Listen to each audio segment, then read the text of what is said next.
नमस्ते। मैं professor doctor Sushil Kumar Sharma, Jyoti Vidyapeeth women's university Jaipur, faculty of Ayurveda science, BMS second year, रसशास्त्र एवं वैशिष्ट कल्पना विषय। इस विषय में मैं आपको पारद यानी जो रस शब्द है उसके बारे में बताने जा रहा था। रस शब्द की व्युत्पत्ति, रस शब्द की उत्पत्ति व्युत्पत्ति उनके बारे में बताने जा रहा था। अब मैंने आपको उसके बारे में बताया। अब नेक्स्ट अध्याय में आपको मैं रस शास्त्र अनुसार विभिन्न जो निरुक्तियाँ जो बताई गई है रस शास्त्र में रस शब्द की, उन सभी निरुक्तियों के बारे में मैं आपको आगे कुछ बताने जा रहा हूँ। वो निरुक्तियाँ किस प्रकार से रस शास्त्र शब्द के बारे में है उसके बारे में आपको समझाऊंगा। अभी मैंने आपको रस शब्द की निरुक्ति जो थी, उत्पत्ति और निरुक्ति के बारे में आपको समझाया। वो चैप्टर आपको पूरा याद करने वाला है, ये भी आपको याद करने वाला है, इसको याद करना। रसेश्वर दर्शन में रस शब्द की निरुक्ति निम्न प्रकार से की गई है। मम देह रसो यस्मात् रसते ना यु मुच्यते। रसायन से रसायनों के में उद्धृत किया गया है।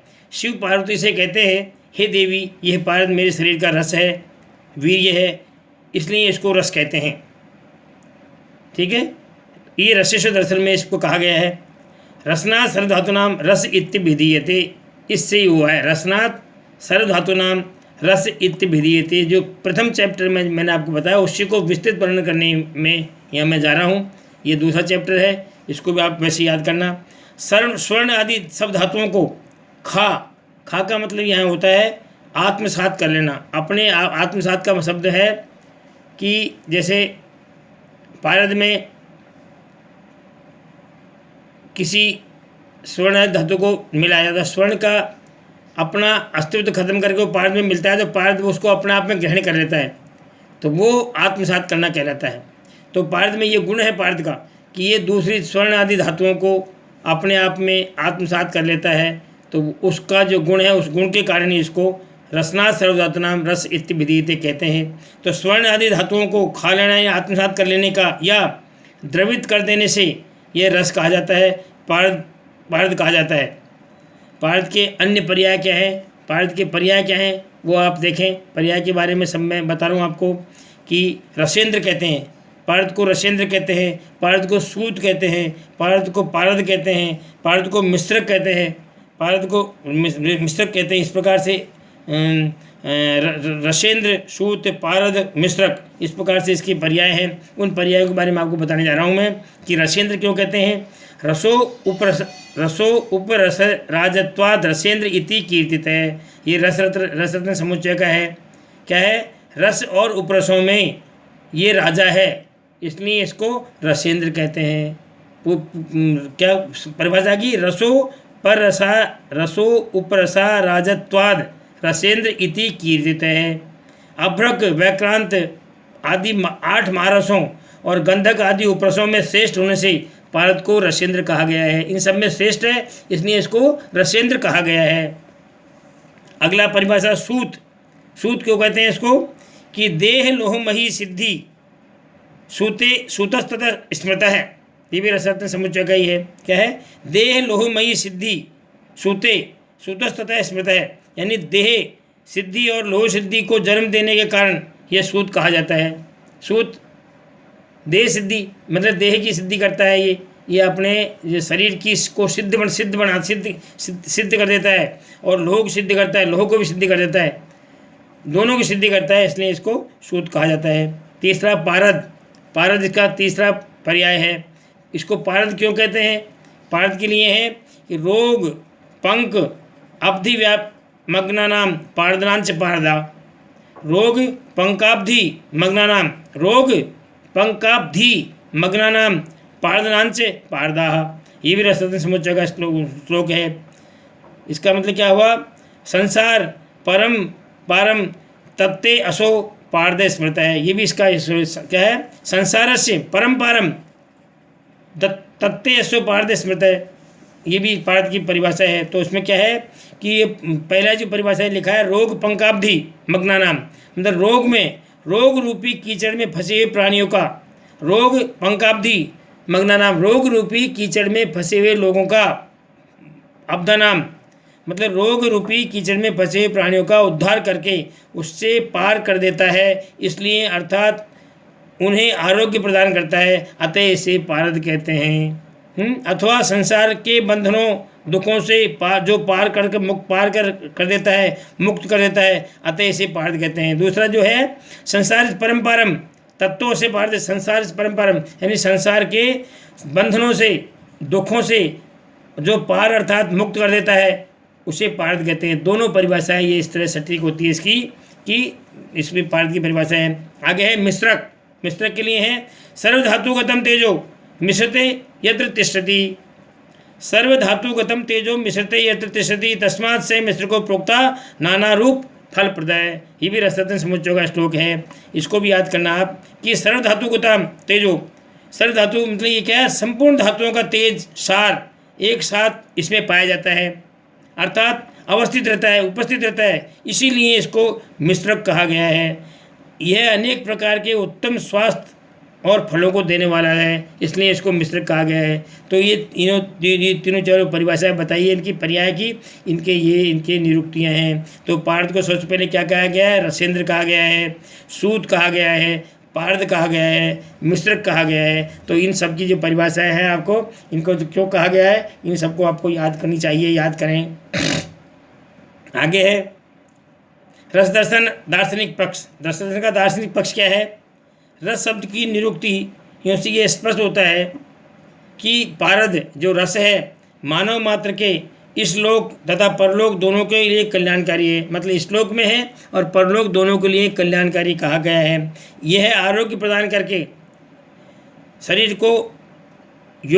को योग्य बना देता है, वह निरोग रहकर अजरत्व और अमरत्व दीर्घायुष्य को प्राप्त कर सके, इस प्रकार की व्यवस्था करता है। मुक्ति ज्ञान से प्राप्त होती है और यह ज्ञान अभ्यास, योगाभ्यास आदि से होता है। अभ्यास तभी संभव है जब शरीर स्थायी निरोग हो। इस प्रकार से रस अर्थात पारद इन सभी की प्राप्ति करने में समर्थ होता है, इसलिए ये इसका दार्शनिक पक्ष है कि अपन स्वस्थ रहेंगे। भाई पारद शरीर को स्वस्थ करता है, निरोग बनाता है, निरोग रहेंगे तभी और सारी और जीवनोपयोग कार्य करेंगे। तो जीवनोपयोग कार्य जब भी करेंगे जब निरोग रहेंगे। तो पारद निरोग बना करके शरीर की सारी यात्राओं को संपन्न कराता है, ये इसका दार्शनिक पक्ष है।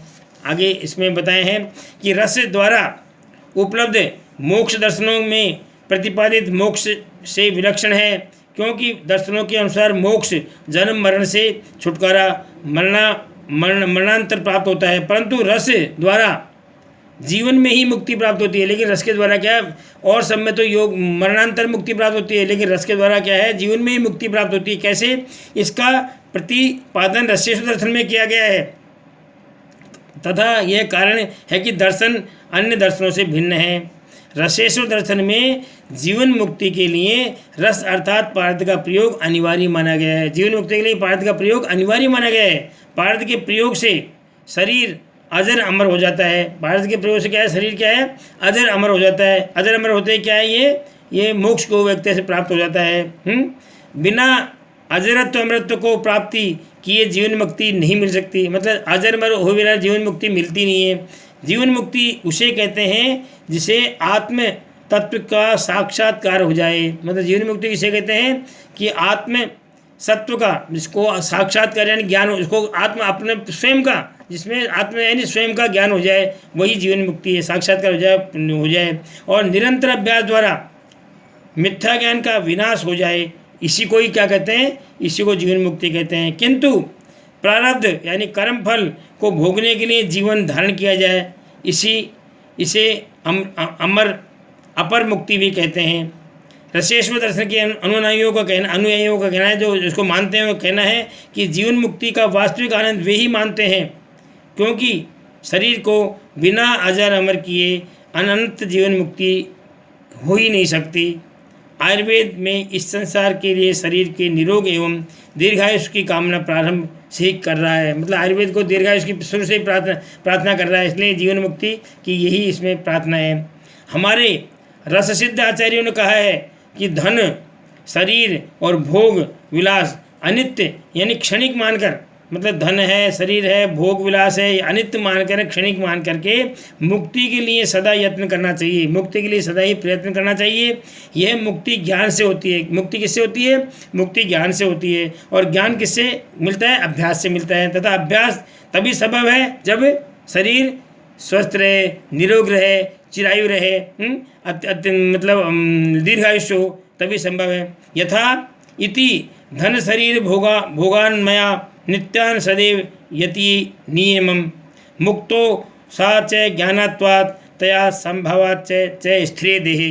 मतलब इसमें यही कहा गया, यदि आपकी देह स्थिर है, आपकी देह दीर्घायुष्य आपको मिला हुआ है, तो ही आपकी सारी चीज़ संपन्न हो सकती है, इससे पहले नहीं हो सकती। आगे इसमें लिखा है, जो लोग शरीर को बिना त्यागे हुए ही हर गौरी की दृष्टि, हर गौरी की दृष्टि का मतलब हर तो कहते हैं पारद को और गौरी कहते हैं अभ्रक को। मतलब हर पारद तो शिव जी का वीर्य माना गया है और अभ्रक को पार्वती का रज माना गया है, पार्वती का जो है आर्तो माना गया है। तो हर गौरी अभ्रक पारद से बना हुआ शरीर पाए हैं। ये रस सिद्ध, रसों का सिद्ध करने वाला लोग मुक्त है। मंत्रों का समूह जो उनको विकार दास है, मंत्रों का समूह उनका दास है। इसलिए जीवन मुक्ति की कामना करने वाले योगी को पहले दिव्य शरीर ग्रहण करना चाहिए। रस यानी पारद हर शिव पुरुष से उत्पन्न है, मतलब जो 12 शिव से उत्पन्न है। अभ्रक गौरी प्रकृति से है। यह गौरी के योग से उत्पन्न होना और उन देवताओं का रूप में निम्न श्लोक से कहा गया है। क्या कहा गया है कि अभ्रकस्त्व बीजम तू मम बीजम तू पारदो। मतलब ये शास्त्रों में शिव जी खुद कह रहे हैं कि अभ्रकस्तव बीजम, अभ्रक तो तुम्हारा बीज है, और मम बीजम तू पारद है, मेरा बीज पारद है। अनयोर मिलनम देवी, इन दोनों के मिलने से मृत्यु दारिद्र्य नाशनम, मृत्यु और दरिद्र का नाश होता है। ये शिवजी खुद पार्वती से कह रहे हैं, हे देवी पार्वती कि अभ्रक तुम्हारा बीज है, अभ्रक तो तुम्हारा बीज है और मेरा बीज पारद है। मतलब मेरा अब तुम्हारा आर्तव तो वो है, तुम्हारा आर्तव तो अभ्रक है, मेरा शुक्र है जो पारद है। हे देवी, इन दोनों के मिलना ही मृत्यु और दरिद्रता का नाशक है। मृत्यु और दरिद्र नाशक कैसे है? दोनों ही बात है। इन दोनों के मिलने से मृत्यु, शरीर अजरमज होता है, और दरिद्रता मतलब दोनों ही बहुत ही कीमती वो है। ये दोनों मिल गए तो आपके ये दरिद्रता भी आपकी नाश हो जाती है, मतलब आपके धन वैभव मिल जाता है। अभ्रक के संयोग से मनुष्य दिव्य शरीर धारण करके मृत्यु का नाश कर सकते हैं। सिद्ध पुरुष, सिद्ध पारद से विद्ध होने के कारण, सिद्ध पारद से विद्ध होने के कारण लोह स्वर्ण बन जाता है। सिद्ध पारद के से विद्ध होने का, सिद्ध पारद के संयोग से जो लोहा वो भी स्वर्ण बन जाता है। इसी कारण से दरिद्रता का नाशक कहा गया है इसे, क्योंकि पैसा मिलता है उससे।